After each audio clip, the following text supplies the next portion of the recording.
পড়ে যে সামাজিক অবস্থানের ক্ষেত্রে সেই বৈষম্যটা ধীরে ধীরে যখন বাড়তে থাকে তখন প্রথম কিন্তু আমাদের এই দেবীর বুদ্ধিজীবী বিন্দু ছিলেন, ওনারাই কিন্তু তাদের আমি সেনাবাহিনী প্লাস পশ্চিম পাকিস্তান চারি করছে আমাদের মধ্যে স্মৃতিচারণমূলক আরেকজন বীর মুক্তিযোদ্ধার কথা বলতে চাচ্ছেন।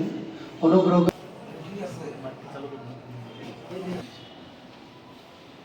আসলে পাকিস্তান সেনাবাহিনী আমার পোস্টিং ছিল পশ্চিম পাকিস্তান পেশোয়ারে। এই যে ছুটি পেলাম 3 মাসের, কথাগুলো শুনবেন। আজকে যে শহীদ বুদ্ধিজীবীদের দিবস, বুদ্ধিজীবী দিবস 2025, সামাজিক অবস্থানের ক্ষেত্রে সেই বৈষম্যটা ধীরে ধীরে বাড়িতে একরাত্রি থাকলাম, পরে শুনলাম যে মুক্তিযুদ্ধ বিবেক। বুদ্ধিজীবীগণ হলেন একটা রাষ্ট্রের বিবেক, একটা রাষ্ট্রের মেধা, একটা রাষ্ট্রের চক্ষু। বুদ্ধিজীবীগণ সকল সভ্য রাষ্ট্রে বুদ্ধিজীবীদের ভূমিকা সে রাষ্ট্রের উন্নয়নে, সে রাষ্ট্রের কল্যাণে প্রভূত অবদান রেখে গেছেন অতীতে। আজকে এই ঘটনায় স্তম্ভিত হতবাক হয় বিশ্ব বিবেক। ঘাতকদের হাতে এই দিনে বাংলাদেশের অজস্র সূর্য সন্তান এবং আলোচিত ব্যক্তিত্ব হত্যাযজ্ঞের শিকার।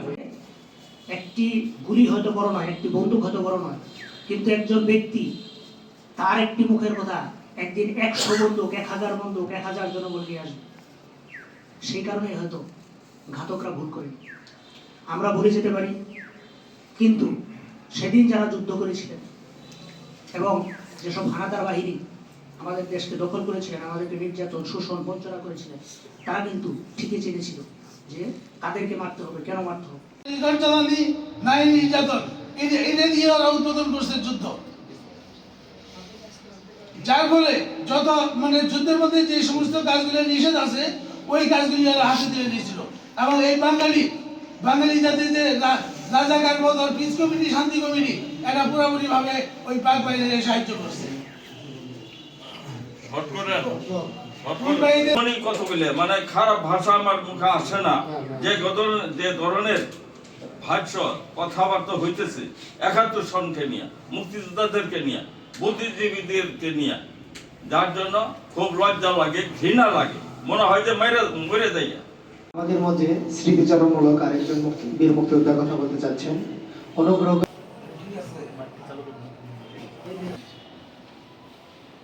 আসলে পাকিস্তান সেনাবাহিনী আমার পোস্টিং ছিল পশ্চিম পাকিস্তান পেশোয়ারে। এই যে ছুটি পেলাম 3 মাসের, কথাগুলো শুনবেন। আজকে যে শহীদ বুদ্ধিজীবীদের দিবস, বুদ্ধিজীবী দিবস 2025,